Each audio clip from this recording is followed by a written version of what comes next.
It's Thursday again, and that's time for unfinished objects. I still have a massive unfinished problem in my sewing room that I have yet to address. The boxes are still where they were last time I talked to you, which was Monday. I've not gone in there one time. I don't know if I'm avoiding it or if there's just been too many things crammed in front of it. I suspect I'm allowing the things to be crammed in front of it so I don't have to face the room. I don't even know where to start. If you guys have any ideas on how to start cleaning up a doom room and just getting started, I would welcome them a lot. I really feel like I'm doing some serious avoidance here. Once I get the thing emptied and remodel, it's going to be great. So you'd think that would be motivation enough, but it's just not. On another note, in September, I don't think I've said this to you guys yet, but correct me if I'm wrong because my brain's fuzzy. In September, they diagnosed me with lupus. Yay me! So if any of you guys have lupus and experience, let me know how things go for you and what you do to sort of get through the day.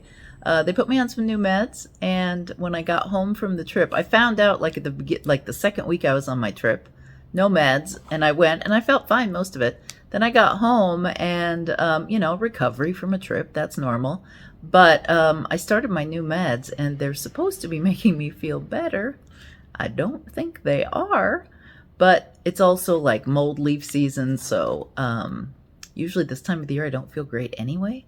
Anyway, I'm hoping the meds kick in soon. I don't know how long it's been since I got home. I think I've been on them 3 weeks. And I know the doctor told me I should wait 6 weeks before I feel better. So maybe that's it. I don't know. Anyway, I'm drudging through my days and clearly avoiding that doom room with lots of excuses. Okay, so what have I been working on? I am knitting a second cable sweater.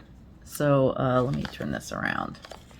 This is a smaller size. I think I mentioned this in the last video.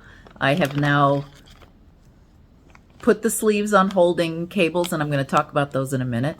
This cable is on the go right here. And in this video, I'm going to show you 2 little trips. I'm going to talk about the hold cables, and I'm also going to show you how I do cables, because I do cables without a cable needle. I fly without a net on a trapeze, and it's not too bad. And I'll show you how I accomplish mint, and then I'll also make that as a short to go over on the other channel. Yeah, it's going quite well. When I put this on the cable, my numbers actually worked out, which is a good thing. Very rarely does that happen to me. Usually I either miss an increase at some point or add one in. Goodness knows how. But I've managed to do this exactly as it should be, so that's awesome. Holding cables. These are tubes that you can get on Amazon. They are, I'll look up the exact name and I'll put a link below. You can get miles and miles of them, like on rolls.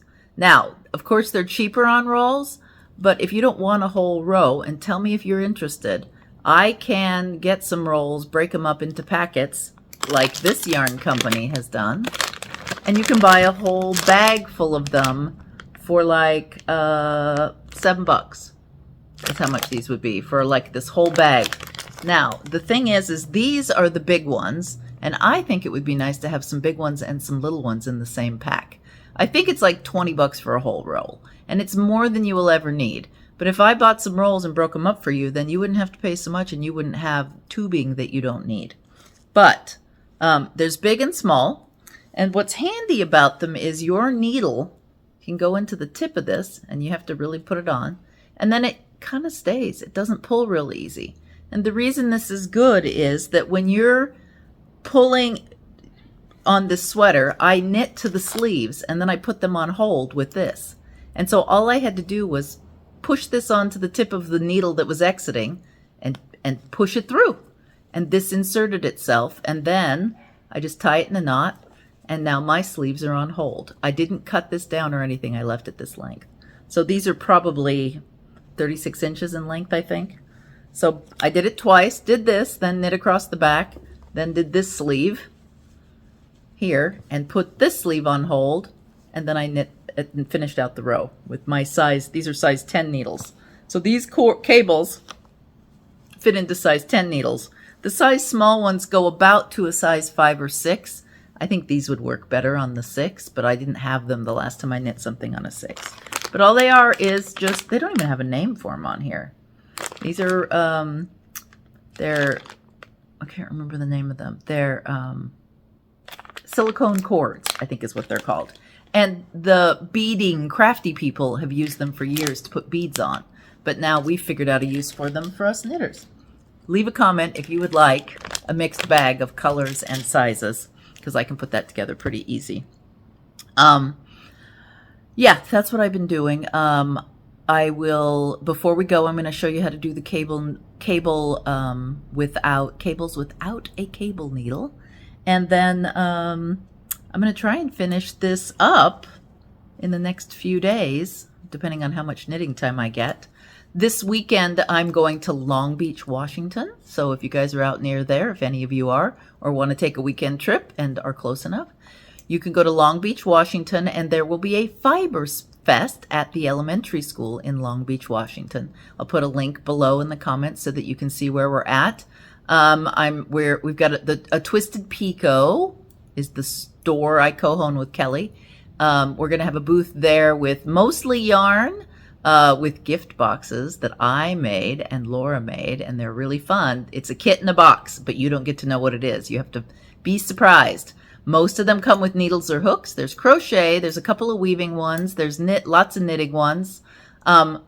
Cool yarn. I put clues on them, and Laura put clues on them so that you have a vague idea of what's going on. I put needle size on there so you can guess, like, how big is the yarn.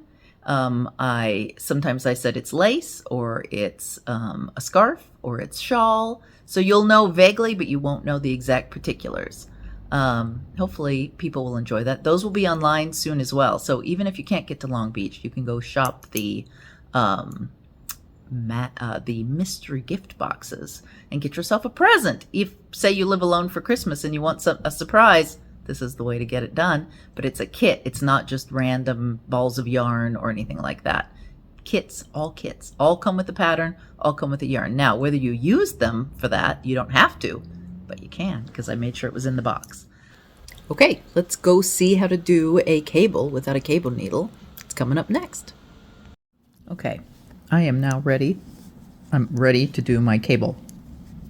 First of all, I wanted to say that there's always purl stitches that border at 1 or 2 on either side of a cable. So when you decide to design a garment with cables, you definitely want to include some purl stitches to make that cable stand out more. All right, I've done my 2 purl stitches on this side. The way that I create a cable without a cable needle is, first I put my working needle under the first 3 stitches. This happens to be a 6 stitch cable, 3 over 3. Then I pick up the second stitches. So now I have the 6. Let me go back to that. Here are the 6 stitches that are going to be in that cable. I take the resting needle and I go and I pick up the first 3. And then I'm going to pull all 6 off my needle, but then grab my working needle and pick up the second set of 3, run them underneath, and position them on top. Now, what direction I run them over or under depends on what kind of cable I have. In this instance, I have a cable that is what is it? I'm doing this backwards from my brain right now. A left over right. Yeah, a left over right 3x3 cross is what this is. So the second 3 stitches are over, or actually under, and the first 3 stitches go over, but you do that sort of in reverse. And now I can knit these 6 stitches.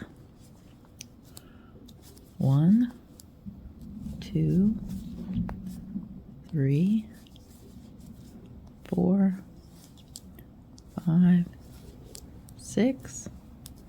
Do my second 2 purl stitches to get this cable to stand out. And there you have it, a cable. And this is a 3x3 left cross cable right here. Okay, it's easy as that. Now, it takes practice, and it also takes letting go of the fear that if you leave loops hanging out, it's going to all disappear on you. There are fibers where that happens. Tinsel, bamboo, sometimes those will sneak away because they're slippery. Wool, which is why I love teaching knitting in wool, and I like knitting with wool myself. Wool keeps its position. It doesn't unravel. So Go forth and make some cables. You'll love them. All right, that's it for me today. Wow, it's like smoky. What's going on? It's got to be the light, or maybe it's my glasses. Anyway, that's it for me today. I hope you learned something from the video and also are thinking about your own projects that you're getting done, haven't gotten done, haven't even found yet. Dig deep. Send me pictures. You know I always say this. Email them to me at tina@blacksheepadorenco.com. Send them to me on Facebook. Right after this, I'm going to go get an Instagram account. So watch for it. I'm going to go for unfinished objects, but we'll see if I can get that. Maybe Tina's unfinished objects. All right. In the meantime, make sure you subscribe to the channel, ring the bell so that you're notified when new videos come out, and leave a comment. Tell me what's happening. Anyway, I'll see you again on Monday. Bye.